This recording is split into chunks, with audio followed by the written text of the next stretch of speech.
আসসালামু আলাইকুম। ওয়ালাইকুম সালাম। ভালো আছেন নি বাবা? ভালো আছেন? আপনার তো ৩টা গরু হচ্ছে, আমরা খুবই দুঃখ প্রকাশ করতেছি। এখন কি করবো বলেন? আমরা আমাদের জায়গা থেকে, আমাদের এনসিপির পক্ষ থেকে আপনাকে ১,০০,০০০ টাকা আমরা সহায়তা পাঠাইছি। আলহামদুলিল্লাহ। এখন এই ৩টা গরু দেখেন, এটা অপূরণীয় ক্ষতি। আমরা আর কি করব এখন? আমাদের জন্য দোয়া করবেন। আর পরবর্তীতেও যদি কোনো ঈদটা করেন ঠিকঠাক ভাবে, ঈদটা যেন কোনোভাবেই ঈদটা যথাযথভাবে করেন। হ্যাঁ, পরবর্তীতেও যদি কোনো প্রয়োজন হয়, কোনো কিছু হয়, আপনি আমাদেরকে জানাবেন। আমরা অবশ্যই আপনাদের পাশে আল্লাহ ভরসা। আল্লাহ দাও, আপনারা আরো তৌফিক দাঁড়াই দেও। আমার 3টা ছেলে আছে, ও কাজকর্ম করে না বাবু। কাজকর্ম পারি না, দিতাম টাকা পয়সা লাগে। দোয়া করি আপনি আমার পেটের সন্তানের মতন আল্লাহ বাঁচাই রাখুক, আপনার তৌফিক করুক আল্লাহ দেওয়ানের লাগে। জি, আপনি ভালো থাকবেন, সুস্থ থাকবেন।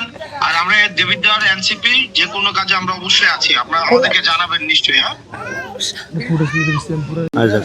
আন্টি শুনেন, আমরা মূলত টেলিস্কোপের যে ইসাকের মাধ্যমে আমরা জানতে পারি, টেলিস্কোপের মাধ্যমে জানতে পারি যে আপনার 3টা গরুকে বিষ খাইয়ে মেরে ফেলেছে। তো বিষয়টা আমি হাসনাত ভাইকে বলি, ভাই এই অবস্থা হচ্ছে, তো আমি হাসনাত ভাইকে বলি যে ভাই এই অবস্থা হয়েছে, এখন ওনাদের একটা মানে কিছু একটা করতে হবে। এখন আপনি যদি একটু চেষ্টা করেন, দয়া করেন, তাহলে কিছুটা করতে পারবো আমরা। আমি তখন উনি হাসান ভাই বললো যে আমার এনসিপি কীভাবে সহযোগিতা করতে পারে। তো বললাম আর্থিক সহযোগিতাটা আমরা মানে খুব দ্রুত ওই জায়গায় করতে পারি। আর যদি গরু ব্যবস্থা করা যায় তাহলে পরবর্তীতে আমরা গরু কিনে দিতে পারি। কিন্তু আপাতত আর্থিক সহযোগিতা খুবই দরকার তাদেরকে। তো এই জন্য আমরা আসলে মূলত এনসিপি থেকে আমরা ওই যে এনসিপির মানে ভাইয়েরা আছে, তো ওনাদের নিয়ে আসছি। ওনারা মানে আপনাদেরকে একটু মানে আপনার সাথে কথা বলবে। আচ্ছা, কি হয়েছিল ওই দিন বলেন তো চাচি? গরুগুলো কেমনে মারা গেছিল? মনে করেন সারাদিন ঘাস খাইছে, এই ব্যাপারী আইছে, ব্যাপারীর কাছে আমরা দরদাম করছি। একটা গরু করছি 95,000 টাকা, আরেকটা কইছে 1,00,000 টাকা। তো যেটা কম দর কইছে এটা কইছি অঙ্কা বেচতাম না, যেটা বেশি আগ কইছে এইটাই বেচতাম। ব্যাপারীর কাছে হয়ে গেছে সারাদিন তো আর কি ঘাস কুটা খাওয়াইছি, খাওয়াইয়া রাখছি। এমন টাইমে গেছি গরুর পানি খাবার খাওয়াম, বৌমায় পানি লিয়ে গেছে, খাওয়াইয়া 2টা গরুর পানি খাওয়াইছে, খাওয়াইয়া আরেকটা গরুর খাওয়াইব। এই 2টা গরু খাওয়াইতে কইতে গাটা হালাই দিছে। গা হালাই দেন পরে কামকে সেইটা চাইছেন, সেইটা চাইয়া দিই, সেইটা গা হালাই দিছে, গা হালাইয়া যন্ত্র রাখছে। এরপর ডাক্তার আনছি, ডাক্তারে কইছে বিষ খাইছে, বলে বিষ খাওয়াইছে, পানির লোকে বিষ খাওয়াইয়া মারছে। রথরা খাই, রথে খাই, জায়গা নাই, জমি নাই। এই জন্যই হাসনাত আব্দুল্লাহ ভাই এনসিপির পক্ষ থেকে এনসিপির প্রতিনিধি পাঠাইছেন। ওনারা আপনাদেরকে আর্থিক সহযোগিতা করার জন্য আসছেন। 1,00,000 টাকার মতো নিয়ে আসছে, ওনারা আপনাদেরকে দিবেন। আপনার যে আর্থিক ক্ষতি হয়েছে পুরো ক্ষতি তো আমাদের পক্ষে দেওয়া সম্ভব না, ঠিক আছে? হাসনাত যখন শুনছে সকালে, শোনার পরে আপনার জন্য 1,00,000 টাকা পাঠাইছে, ঠিক আছে? আপনার হাসনাতের জন্য দোয়া করুন ভাই। আসলে থাকলে হয়তো পারলে নিজে জায়গায় গরুটা কিনে দিত, কিন্তু এখন সান্ত্বনামূলক আপনার কাছে সান্ত্বনামূলক আর কি হিসাবে আপনাকে পাঠাইছে। দোয়া করবেন আর কি ইনশাআল্লাহ।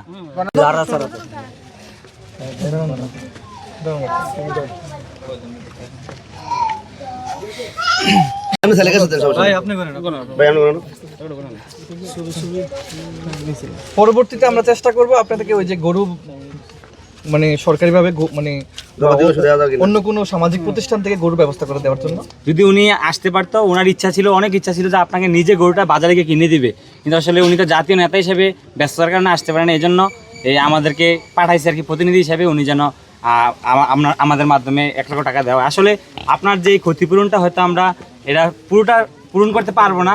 আমাদের জায়গা থেকে হাসনাত আব্দুল্লাহর পক্ষ থেকে যতটুকু সম্ভব 1,00,000 টাকা দিয়ে আপনার পাশে দাঁড়িয়েছে আর কি।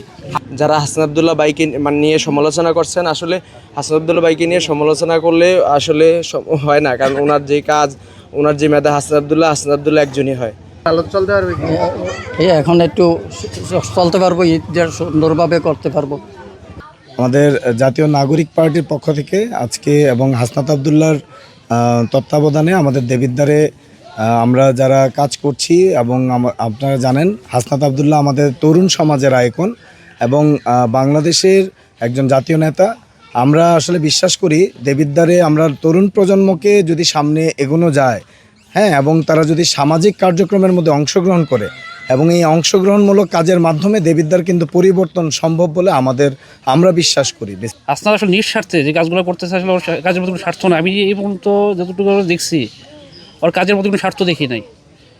হ্যাঁ, আর আরেকটা ব্যাপার হচ্ছে, আমি চাই মন থেকে, আমি এনসিপির কেউ না, কাগজে কলমে আমি এনসিপির কেউ না, তবে হাসনাত যদি ছেলেপেলে ক্ষমতায় আসুক, দেশের সেবা করুক, দেবীদের সেবা করুক, আমি সেটা চাই, মন থেকে চাই আর কি। এবং আমরা সাধারণ ছাত্রদের পক্ষ থেকে হাসনাত ভাইকে ধন্যবাদ জানাই যে আমরা সব সময় উনি যেন এরকমভাবে জুলাই আন্দোলনের আগেও যেভাবে মানুষের পাশে থেকেছে, আগামীতেও যেন উনি দেবিদ্বারের মানুষের পাশে থেকে সেবা করতে পারে। দেবিদ্বারই যখনই কেউ বিপদে পড়েছে, যখনই সে শুনতে পেরেছে যে একটা মানুষ বিপদে আছে, সে তার জায়গায় সর্বোচ্চ চেষ্টা করেছে।